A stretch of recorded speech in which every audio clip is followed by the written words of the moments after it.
Assalamu alaikum. I am Uru Zahra, your English language instructor, and in this video, I will share the active with the use of passive.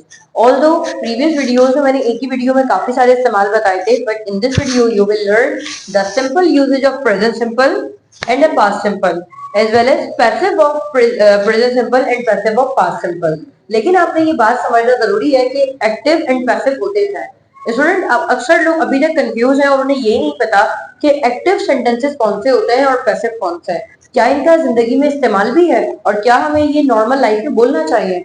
Of course ये तमाम बातें हम पर applicable होती हैं, लेकिन जरा ध्यान से देखिएगा। स्कूल में पढ़ाए जाने वाले तमाम टेंसेस अगर आप नोट करें वो सारे एक्टिव होते हैं। एक्टिव का मतलब है ऐसे सेंटेंसेस जिसमें काम करने वाला यानी the person who does the work will be involve at the first time. अगर मैं कहूँ सेंटेंस है और सेंटेंस में स्टार्ट ही किसी सब्जेक्ट से हो रहा है यानी किसी काम करने वाले से हो रहा है, तो ऐसे सेंटेंसेस को हम एक्टिव कहते हैं। अब स्कूल्स में अक्सर मिसकंसेप्शन होती है कि पैसिव हम पढ़ाएंगे। Passive is also the secondary role of active sentences.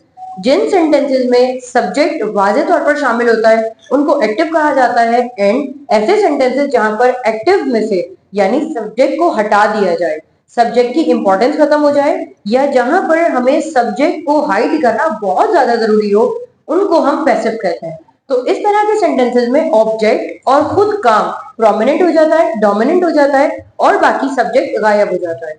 आने वाली वीडियोस में मैं आपको ये भी बताऊंगी कि बाय करके जो सेंटेंस के एंड में लगाया जाता है इसकी जरूरत नहीं पड़ती है, इसलिए आप बोर्ड पर देख सकते हैं मैंने पैसिव में जो कन्वर्ट किया है कहीं पर भी लफ्ज बाय का इस्तेमाल नहीं किया। तो ये हम इसको बाद की सीरीज में डिस्कस करेंगे, लेकिन आज की इस वीडियो में present simple active and past simple active को जरा डिस्कस करते हैं।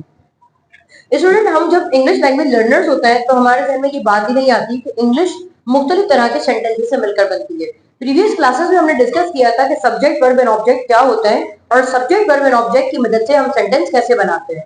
सब्जेक्ट वो इंसान होता है जो काम करता है, वर्ब वो होता है यानी एक्शन, एंड ऑब्जेक्ट कहा जाता है किसी जुमले में मौजूद आखिरी चीज को यानी जिसके ऊपर काम होता है, इसीलिए इसको रिसीवर ऑफ अवर एक्शन भी कहा जाता है। सबसे पहले आपने प्रेजेंट सिंपल का ख्याल रखना होता है। इंग्लिश में प्रेजेंट सिंपल का नॉर्मल 80% इस्तेमाल होता है। इसका सिंपल इस्तेमाल है सब्जेक्ट के बाद वर्ब की first form and object. whenever you make negative so you need to add do and does। इस बात को भी हम देख चुके हैं कि do आता है I we you they के साथ and does आता है he she it के साथ। Almost 80% sentences are covered by present simple. तो आइए जरा हम इसको देखते हैं। She clears the doubt। Present simple को डिस्कस करने से पहले या आगे बढ़ने से पहले मैं आपको इसके दो रूल्स बताऊंगी कि जब भी आप प्रेजेंट सिंपल में पॉजिटिव सेंटेंस बनाते हैं तो I we you they के साथ वर्ब की फर्स्ट फॉर्म एंड ऑब्जेक्ट आता है। But the second rule is that when you make sentences with he, she and it, so you have to add s or es in the word with he, she and it। अब वो अलग बात है कि इतना ज्यादा it इस्तेमाल नहीं होता तो he, she के साथ हमें s ऐड करना पड़ता है। For example I know, we know, you know, they know। यहाँ तक बात सिंपल रही, लेकिन जब मैंने कहना है कि वो लड़की जानती है she knows, तो यहाँ पर know में s का इजाफा होगा। ये तमाम एक्शन वोकैबुलरी के साथ है, चाहे स्लीप, ड्रिंक, थिंक, प्ले, कोई भी वर्ब आएगा इसके साथ आपने एस का इजाफा करना है। और अगर आपको फिर भी कोई डाउट हो कि शायद वो कुछ अलग पढ़ा रहे हैं तो जरा जाकर आपके पास सोशल मीडिया चेक कर लीजिएगा कि whenever the native speaks so he clearly add s। for example she possesses the car। हाँ, इतना ज्यादा एस आता है जुमले में तो आता है, आप चेक कर लीजिएगा। She clears the doubt। इसका मतलब है कि वो लड़की शक व शुबात को क्लियर करती है। आप याद रखिएगा एक्टिव सेंटेंसेस वो होता है जिसमें उर्दू या इंग्लिश दोनों में काम करने वाला पहले से मेंशन है। वो लड़की, जुमला किससे स्टार्ट हुआ? उर्दू में वो लड़की, और इंग्लिश में she clears the doubt। she clears the doubt। अच्छा, क्लियर और क्लीन में फर्क होता है। क्लीन ऐसी चीज को कहते हैं जो बाकायदा तौर पर नजर आती है, उसका साफ करना क्लीन कहलाता है, और क्लियर का मतलब है जो इनटेंजिबल है यानी सिर्फ थॉट्स वगैरह में होती है उसको हम क्लियर कहते हैं। जैसे कि शक है या कोई हमारे ध्यान में इम्प्योरिटीज आ रही हैं, कोई ख्यालात आ रहे हैं, उसका साफ करना क्लियर कहलाता है। अदरवाइज क्लीन किसी फिजिकल चीज की अगर मैंने बात की जैसे कमरा वगैरह इसकी हम बात करते हैं तो क्लीन आता है। She clears the doubt and whenever I will make negative she does not clear the doubts। वो लड़की डाउट्स को क्लियर करती है and she does not clear the doubt. वो लड़की डाउट्स को क्लियर नहीं करती है। तवज्जो आपकी बोर्ड की तरफ होनी चाहिए क्योंकि अगर आप नोट करें इस सेंटेंस में मैंने तमाम की तमाम प्रायोरिटी तमाम के तमाम क्रेडिट उस लड़की को दे दिया जिसने ये सेंटेंस बनाया कि अगर वो लड़की होगी तो डाउट्स को क्लियर करेगी, शी क्लियर्स द डाउट, और नहीं होगी तो डाउट भी क्लियर नहीं होंगे, she does not clear the doubt. हम आगे आते हैं, इसको जरा पैसिव की तरफ डिस्कस करते हैं। पैसिव में आप देखिएगा, पैसिव का रूल है कि ऑब्जेक्ट पहले आता है और प्रेजेंट सिंपल में ऑब्जेक्ट के बाद यहाँ पर इज एम आर आएगा, क्योंकि डू डज तो एक्टिव के सेंटेंस है। पैसिव में यहाँ पर इज एम आर आएगा एंड वर्ब की थर्ड फॉर्म तमाम पैसिव में रहेगी। पैसिव की जरूरत यूं पड़ती है क्योंकि मीडिया में ज्यादातर पैसिव का इस्तेमाल होता है, या अगर आपको कोई खबर मिली है एक बहुत बड़े पैमाने पर मिली है तो आप किसी इंसान का नाम हाइड कर देंगे। फॉर एग्जाम्पल हम कहते हैं कि ये इत्तला दी जाती है, उन लोगों के साथ ऐसा किया जाता है, महंगाई में इजाफा कर दिया जाता है। तो करने वाला जब अपनी जिम्मेदारी कबूल ना करे, इस तरह के सेंटेंसेस को हम पैसिव कहते हैं और बहुत आसान है। फिलहाल आज के लिए 2 ही सेंटेंसेस काफी होंगे। द डाउट्स, यहाँ पर सेंटेंस जिसमें एंड पे खत्म हुआ था, मुझे यहाँ पर वो पहले लेकर आ जाना है बिकॉज सेंटेंस में कौन है पहले, ऑब्जेक्ट। द डाउट्स, अब डाउट्स के बिहाफ पर, क्योंकि doubts is the term of plural, तो डाउट्स के साथ मैंने यहाँ पर आर लगाया और यहाँ पर आ जाएगा द डाउट्स आर क्लियर्ड। तो ईडी फॉर्म तमाम पैसिव में रहेगी, चाहे प्रेजेंट हो या पास्ट हो या फ्यूचर हो। आपने इसके बारे से परेशान नहीं होना है, सिर्फ हेल्पिंग वर्ब का गेम होगा। The doubts are cleared and the doubts are not cleared, doubts को नहीं साफ किया जाता, डाउट्स को क्लियर नहीं किया जाता।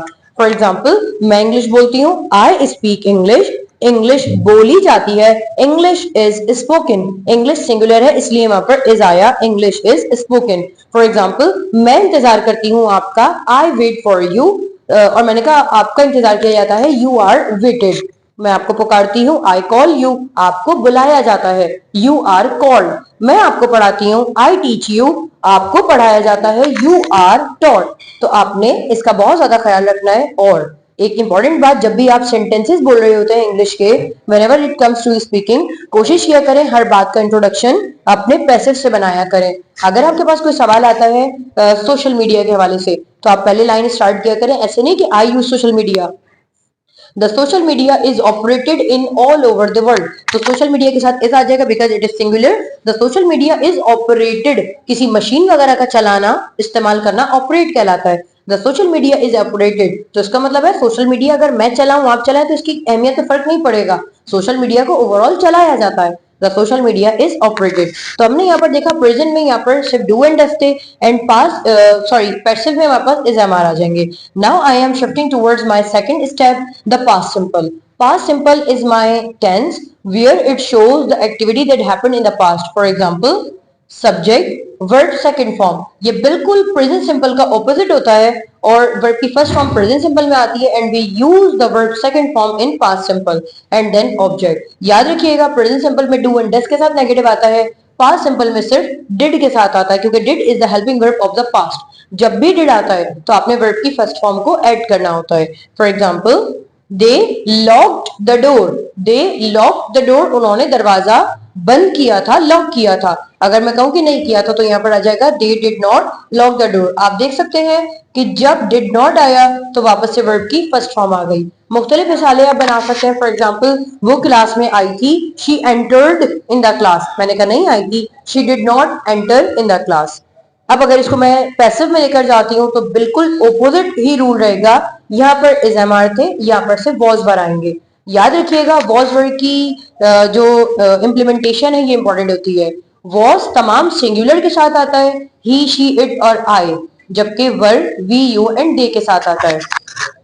ऑब्जेक्ट के मुताबिक वॉज वर सेलेक्ट हो जाएंगे। द डोर वॉज लॉक्ड, दरवाजे को बंद किया गया था। और अगर मैं कहती हूँ कि दरवाजे को बंद नहीं किया गया था, the door was not locked. अगर मैं कहूँ दरवाजा बंद किया जाता, इसको प्रेजेंट में लेकर आता है, the door is locked and the door is not locked. तो आइए जरा अपनी बात को समराइज करते हैं। यहाँ पर आप देख सकते हैं ऐसे सेंटेंसेस की पहचान है, काम करते हैं। काम कौन करता है? डेफिनेटली कोई इंसान शामिल है। मैं काम करती हूँ, आप करते हैं, वो करते हैं, कोई भी करता है, वो लड़की काम करती है। लेकिन जब हम इसका पैसिव बनाएंगे तो इसकी उर्दू तब्दील हो जाती है काम किया जाता है, क्योंकि यहाँ काम करने वाला मेंशन नहीं है। बिल्कुल ऐसे ही है, पास्ट सिंपल काम हुआ था और यहाँ पर हो जाएगा काम किया गया था।